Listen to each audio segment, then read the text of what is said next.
Okay. Sounds good. Sorry about that. No problem.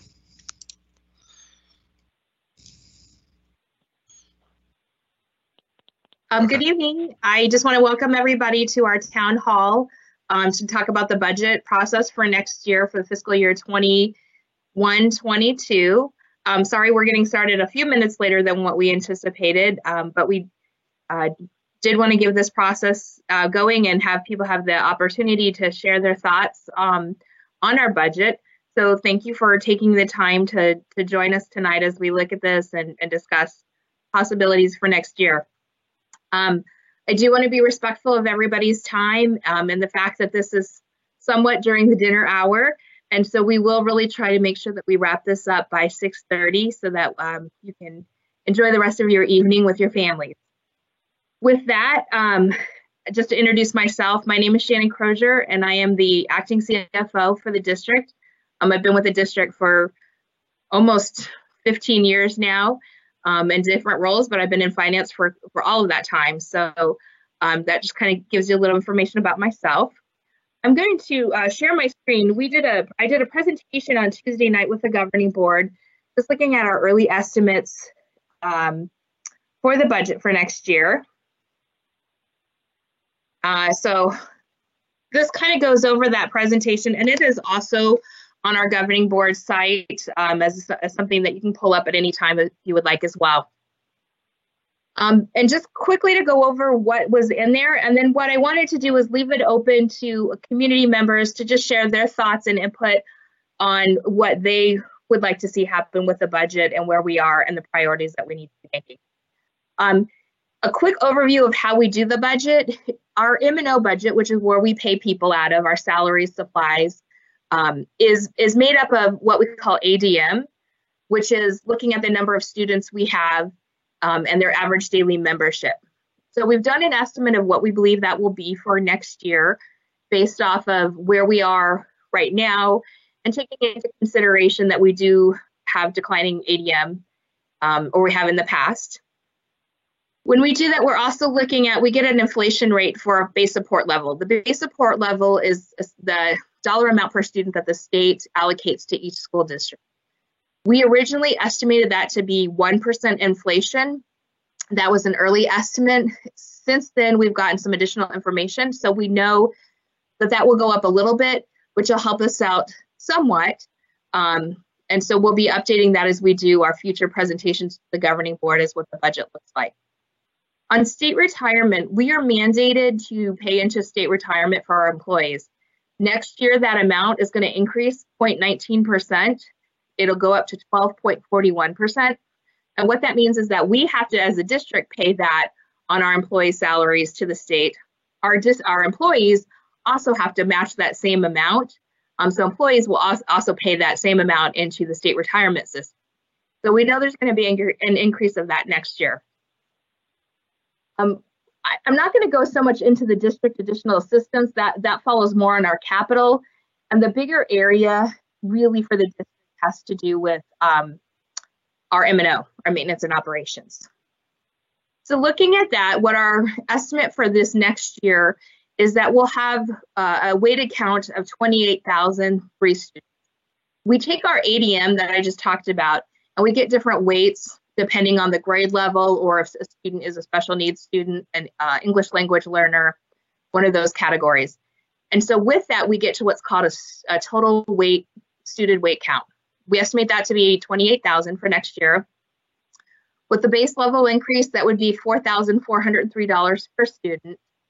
We get some additional funding that comes in for Teacher Experience Index. That's based off of teachers who have been with the district for a longer amount of time or have been teaching for a longer amount of time. And we get down to what's called the revenue control limit, which you can see at the bottom is $134,728,000.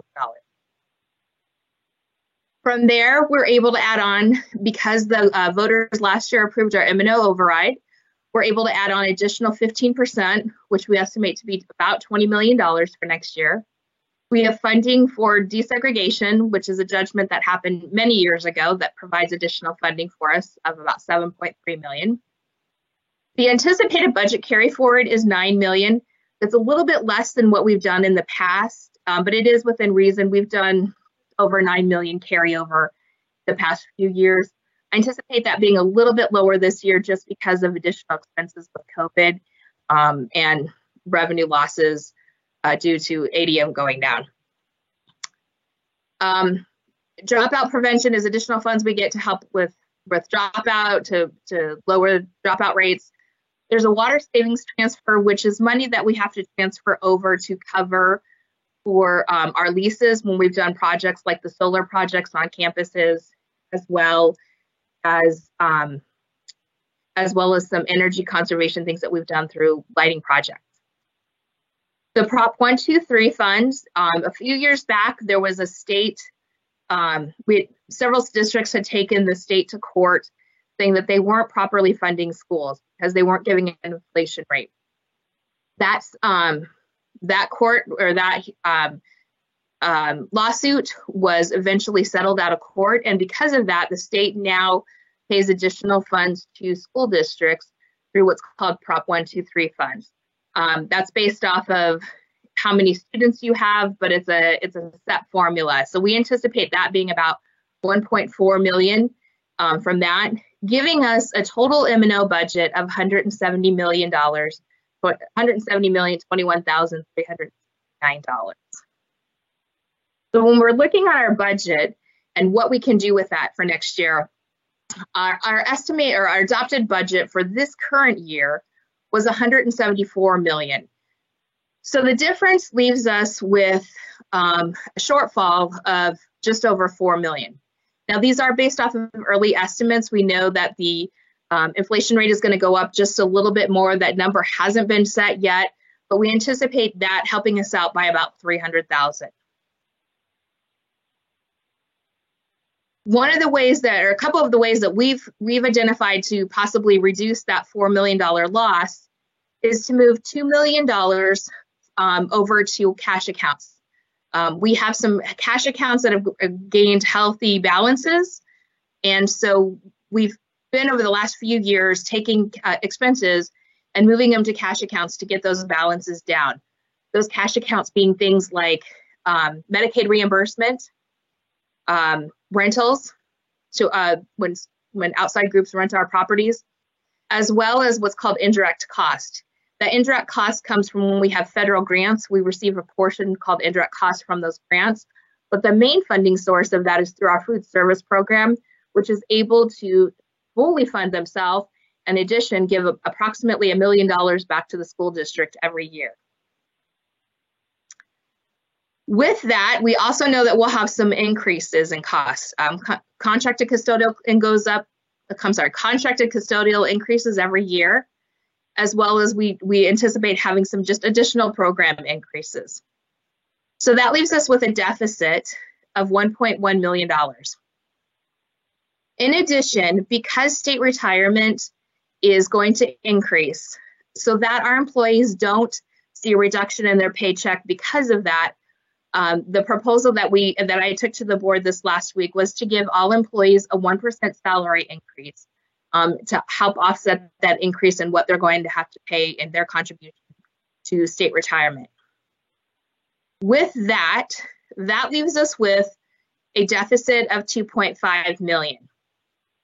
And that brings us also to one of the reasons why we wanted to have these meetings is to talk about what are the priorities within the community for the budget, but also if we do have to make these reductions, what are the priorities to be able to areas to reduce that budget in. When we talk about our M&O budget, it's important to note that 85% of the budget is salary and benefits. So when we do have to end up making cuts in places, cutting a supply budget won't get us to where we need to be, or some of the other areas. Because the bulk of our budget is within salaries and benefits, that's unfortunately typically where we have to go if we have to make cuts. It's not where we have to take all of it from, but it's generally where we tend to look first for those savings. Another thing to keep in mind is that when we look at the 85% of our M&O budget that is salary and benefits, 69% of that is certified or teachers. 19% of that is classified, and 12% of that is administrative. And administrative isn't just the administrative office, that also encompasses principals, assistant principals, those things. So these are some of the areas that I brought up as possible places that we could do reductions. But what I really would like to hear is what the community and how the community feels about ways that we could do that. One of the thoughts that was brought up is because we have had a loss in students enrolled, without we could possibly reduce some of the certified FTE without having to change the ratios. We do not want to change the ratios that have been set and approved, the student to adult ratios, but we could possibly reduce some certified FTE through attrition due to the loss in student enrollment. We could also reduce classified and administrative. I know myself and a lot of people believe that if you're going to make cuts to one area, we need to look at all areas, and that could be the same type of thing as looking at, do we have positions that we maybe are vacant and don't necessarily need to be there anymore.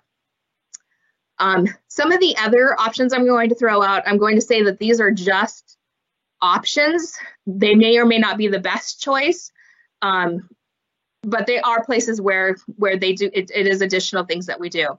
One of them being elimination or reductions to specialty programs. Specialty programs are things like AVID, early year, the IB program, the early year middle year program, early year IB program. We have dual language immersion at a couple of our schools, and that is actually now feeding over to the middle school. Those are just examples of some of those specialty programs. We could transfer additional expenses to cash accounts. I will caution on that simply because at some point, what we move over to cash accounts, we're going to have to move some, if not all of that, back over to M&O. So whereas that would be a savings, additional savings for this year, that's something that down the road, we'd have to look at moving back over to M&O. So we do want to be careful with what we've recommended now. You know, that's something we think we can go a few years before we have to address that. But if we were to do more, that might speed up the process and when we need to start looking at moving expenses back to M&O. We receive additional district assistance. That's our capital funds. And we do have the option to move those to M&O or from M&O back to capital. We've been in a situation where the state was reducing the amount of DAW that schools would receive. Next year, that is supposed to be fully restored. We anticipate that being additional $600,000 from what we've had this year. And so there is an option that we could move that over to M&O. Again, I would say that doing so, you either have to continue to do that from here on out, or it's a hit to the M&O in the future if we need to move that back to DAW.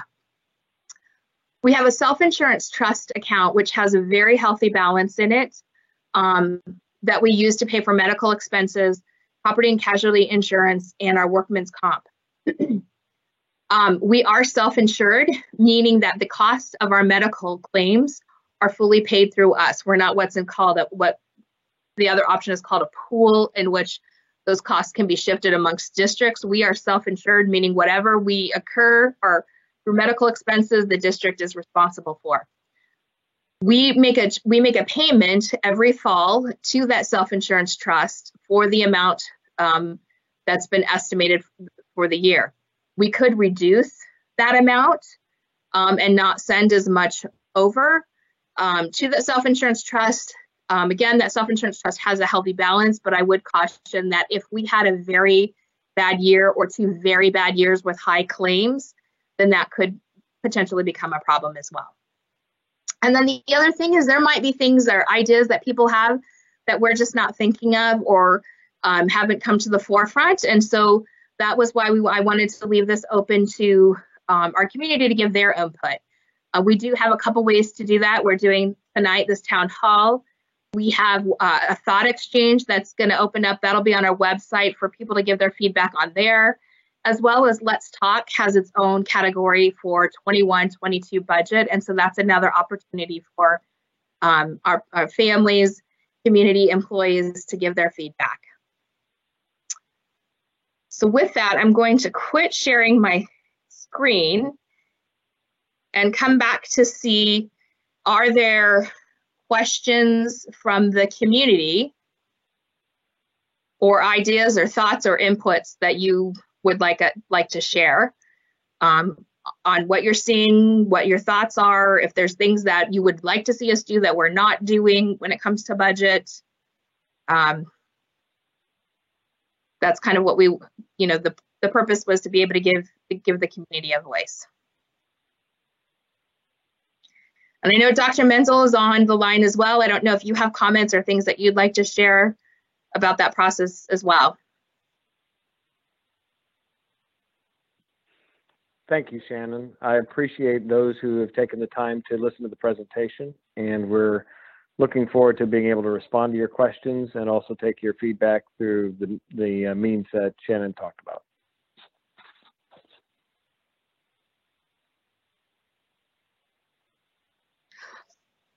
I think what I'll do, I'm not seeing any questions at this time.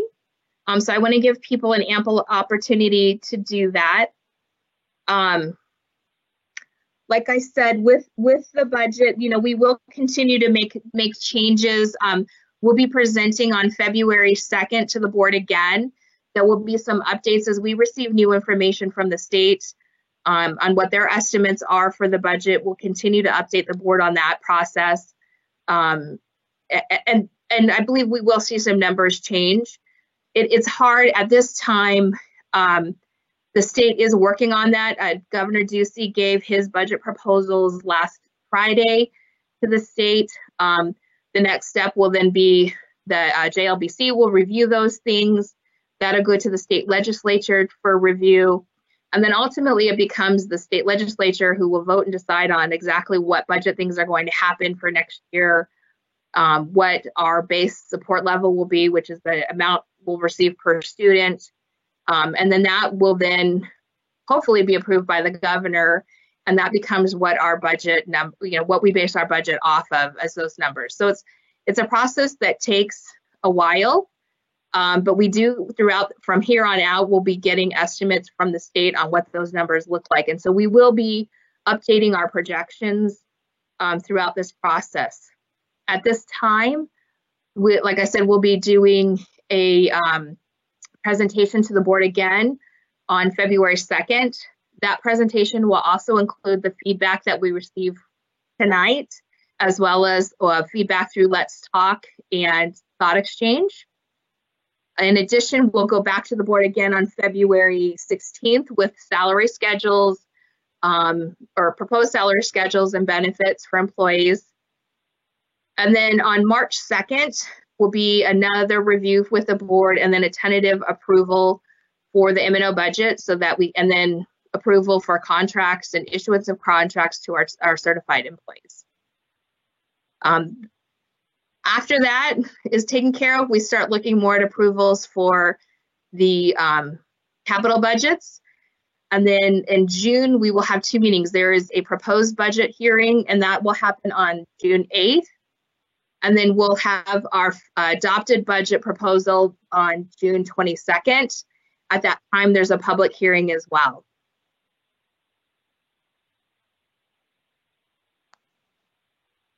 I do see it looks like some people are sending in suggestions to Let's Talk. I know I did see a Let's Talk today that talked about specialty programs. And again, I want to emphasize that when I threw out options of where to cut, those are just options. Some of them are better than others. And of course, everybody will have a different opinion on what's there. I think some of them also would be options that would not be looked at until things got very dire. And I will say that with our budget, even though we need to make some cuts, or it looks like we need to make some cuts, we are not in a dire situation. We have healthy balances. We've been financially stable for quite some time. We have ways to be able to deal with some of these student losses. And so some of the options that were proposed, whereas they're thrown out as options, they're ones that I think we can avoid unless things became extremely dire. and I don't think we're in that spot yet. So I definitely, any of those Let's Talk, I'll be reviewing those, and I would definitely be getting back with you in the next day or two. So thank you for those Let's Talk and the comments in there. I'm not seeing very many, I'm not seeing any questions come in, but I do want to give people the opportunity, if they are typing or have questions, to make that available.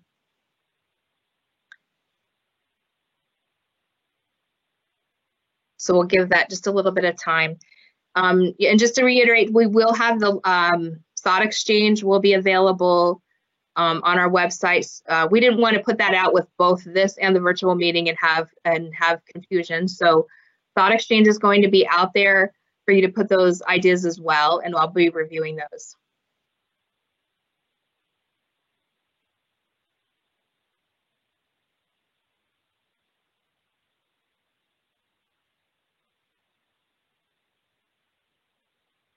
Just going to give it a little bit more in case there's any questions. I don't see anything coming through. So with that, we will go ahead and end the town hall. And like I said, if you have additional questions or things that come up later on, if you'd like to take time to review the presentation that was done on Tuesday night, that is on our district website. But there is, there's places for you to be able to go to give insight if you think of something later on this evening or this weekend. So thank you for your time and your suggestions, and we look forward to, one question just came in.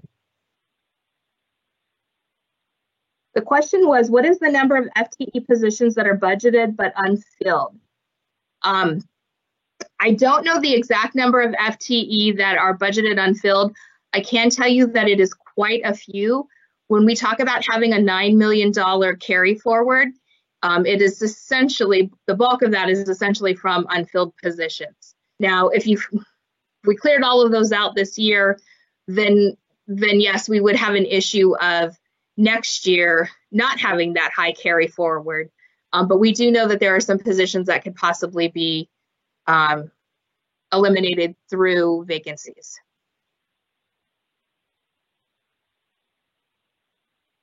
With that, thank you guys for the questions and the information. And like I said, we do have Let's Talk available, and we have Thought Exchange available for all your input. Thank you.